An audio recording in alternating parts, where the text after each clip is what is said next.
ng Interagency Task Force ay kasamang isa sa ilalim na sa General Community Quarantine ang Pampanga pagsapit ng May 16.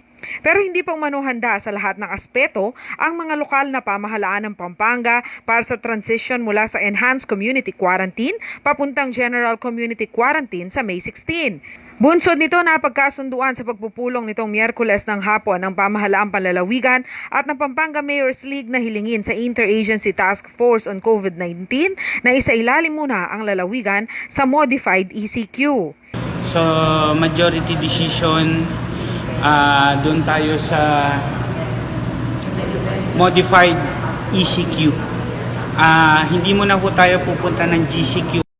Isang linggong preparasyon pa raw ang kailangan ng Pampanga mula sa May 16 bago isailalim sa General Community Quarantine ang estado ng lalawigan. Lang hong transition kasi hindi natin po pwedeng biglain. Our mayors, the province are not yet ready para biglaan na lang lumabas ang mga tao. Una sa mga rason sa desisyong ito ng mga lider ay ang paghahanda umano sa mga empleyadong papasok. Kailangan muna silang bigyan ng permit ng mga LGU.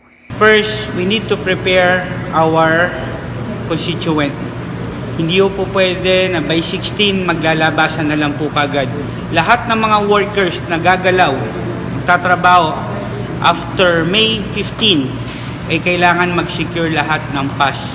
So by tomorrow, mag-o-open na lahat ang munisipyo to secure pass para sa mga workers natin.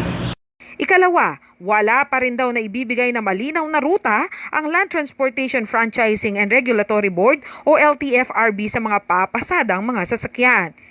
Ang ruta natin, mga public transport, kailangan din po ihanda dahil by May 16 hindi pa ho handa ang LTFRB.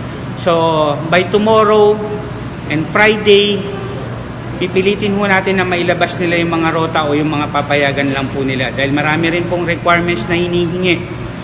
Hinihintay din ng Pampanga ang resulta ng pandemic survey na isinagawa ng Department of Health sa Pampanga para maging basihan sa ipatutupad na tuntuning pangkalusugan at seguridad kontra COVID-19. Pag sinabi ng survey na pangit ang status natin for COVID-19, we might stay for Modified ECQ. Pag sinabing okay naman, we can handle our health system, kaya naman, isang reason na rin po yan para mag-appeal din ako na bumalik tayo ng GCQ. Paglilinaw naman ng pamahalaang panlalawigan na ito ay rekomendasyon pa lamang na isusumite sa IATF at kailangang aprubahan. Samantala, sa Huwebes ay pupulungin ng Kapitolyo ang pribadong sektor para ihanda at konsultahin sa ipatutupad na Provincial GCQ Guidelines sa Pampanga. Diyan Lumbahan Parungaw, CLTV 36 News.